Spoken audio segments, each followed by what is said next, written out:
Hi everybody, my name is Jay Wisby. I am the Crop Production Agent in Central Kansas District, and today I am going to talk about the ARC and the PLC program decisions you'll be making at your FSA office. As a quick review here, there's really two choices that people are choosing. That's the PLC and the ARC County. ARC individual is another choice, but I don't really think it fits in our part of the world.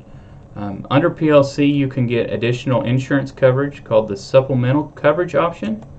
And new for this year, you can get the enhanced coverage option, and I believe you can get that on either PLC or ARC County, and that's one you're going to want to ask your insurance provider for. So here's our timeline for what we're signing up for, right? You sign up by March 15th. The wheat marketing year is June to May of 2022. And you'll get paid in 22. So the payments you get in October actually will be from what you've already signed up with your FSA already. The decision we're making now is for the future. And here's the fall crop marketing year, just the same, only a little bit later.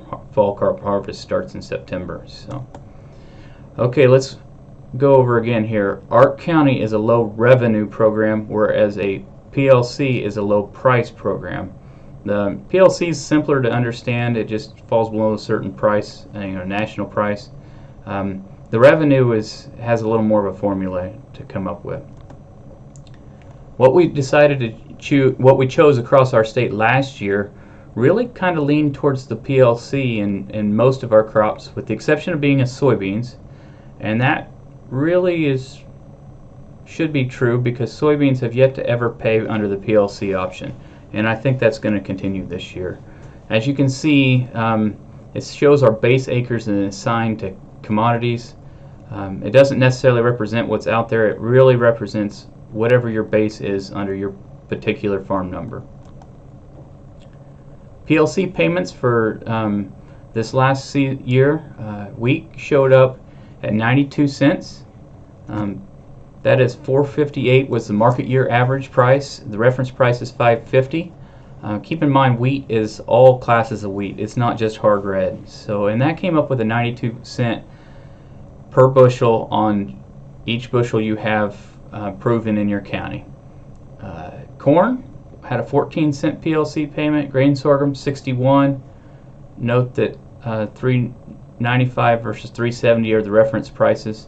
And under soybeans, once again, it got close, but not really close to the $8.40 to even receive a PLC payment. We have yet to see that. Here's our ARC County payments based in here. This one's actually Ottawa County I highlighted, but our benchmark Olympic average yield is 47 bushels. Our price is $5.66. That's over the same time frame as 5-year price. So the 47 times the 5-year price equals the revenue, $267 revenue guaranteed. Our benchmark is 86% of that number there. So last year when we received $4.58 on 48 bushels to the acre county average, it equaled $217. You take that from the $229 and you get a $12.30 payment here, as shown here. The maximum rate of $26.73 equals 10% of this benchmark revenue. I'll just briefly show you that this is Saline County as well. They had a 50 bushel average and $282.48. It ended up being a $24 payment. Their maximum would have been $28. The same as I just showed you. This is available through Ag Manager. Rich Llewellyn and actually Art Barnaby started this, I guess, has been estimating market year average prices now, and they go clear out in the future, to be truthful. But here's kind of what we're predicting for wheat prices in the next year. If it holds as they're predicting, it's a weighted average, right? So most of it gets marketed in the first 3 months after harvest, 4 months maybe. 488 is what they currently have set in there, mainly due to some lower prices at harvest time.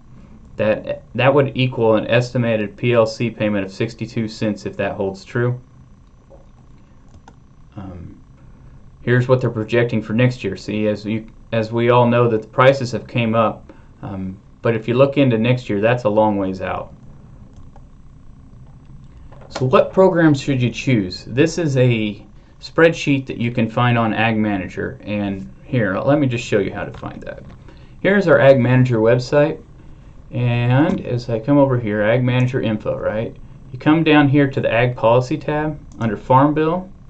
You can click and you'll see all these things that here's Rich's outlook, but right here under the trade-off between ARC and PLC, you click on that and it'll bring you to an Excel spreadsheet. Here is the Excel spreadsheet it brings up, and I'll show you that how to make that work here. So you got to start by using the Enable Editing button. That'll allow you to. Did it work? There you go. So now you select your county. Let's go down to whichever county I find quicker. Saline, it looks like. It shows nothing. Well, you got to select this to non-irrigated, and that will give you our numbers that we need to see. So under your PLC payment, you will want to put in whatever your payment is for your particular farm. Now, let's say you have 50 bushels. Click enter, and it changes both the PLC versus ARC County Max and your PLC payment here.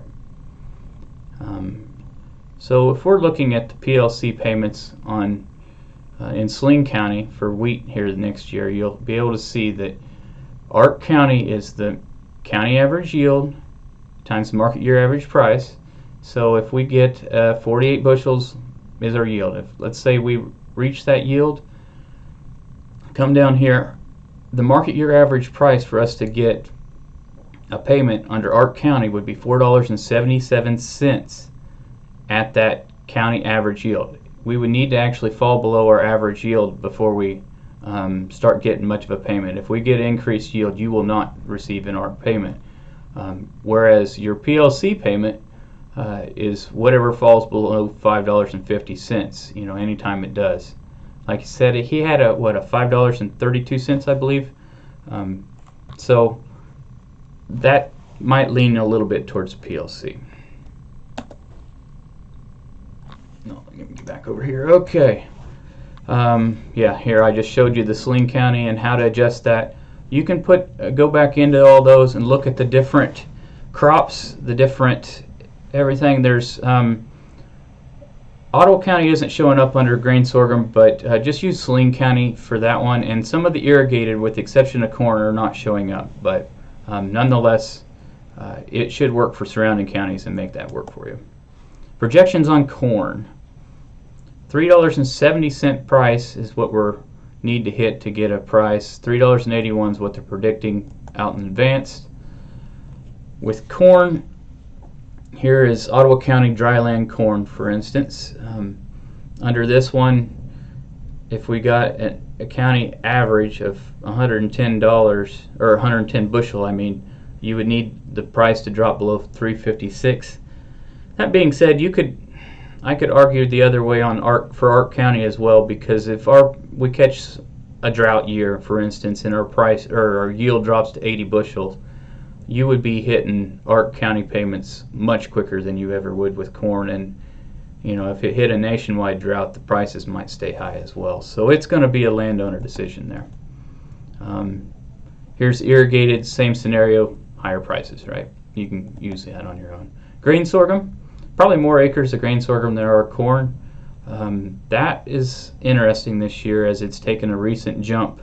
They're projecting $4.48, which historically this has been a PLC. That $3.95 reference price is kind of lended itself towards PLC in recent years. Maybe it holds true this year, I'm not sure. It all depends on how much you have faith in that market holding true and how long you think China's going to hang in with us and keep buying our Milo. I certainly hope that continues forever, for that matter. Yes. Soybeans. As I told you before, the soybeans didn't reach 840, projected 950, projected 1035. That's a strong ARC County, because PLC payments just won't hit at those numbers. So conclusions, if we see higher commodity prices like we are now, wheat is still going to lead towards PLC. Soybeans will definitely favor Ark County. It's never had a PLC payment. Corn and grain sorghum is going to be more of a producer preference. Some considerations you might think about are, what do you expect the prices to be in late 21 and most of 22? If you're afraid the prices are going to fall, then it's going to favor the PLC program. If you think that the yields might be a bigger player in this next farm program, then you're going to may lean towards Ark County.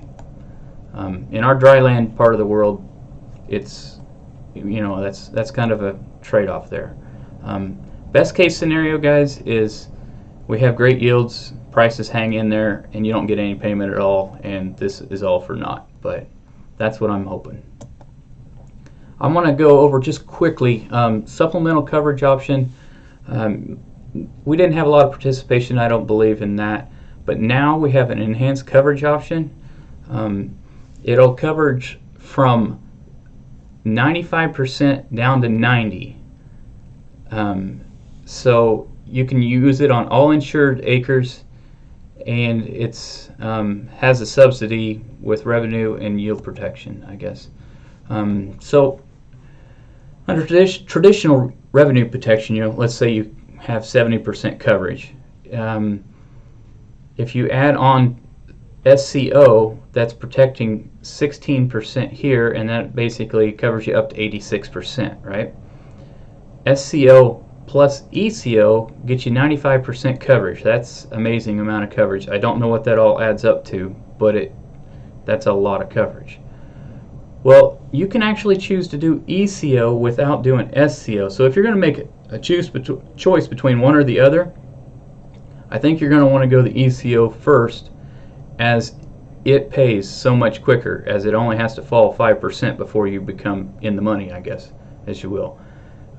That'll really be determined on what the cost is and how it fits in your operation.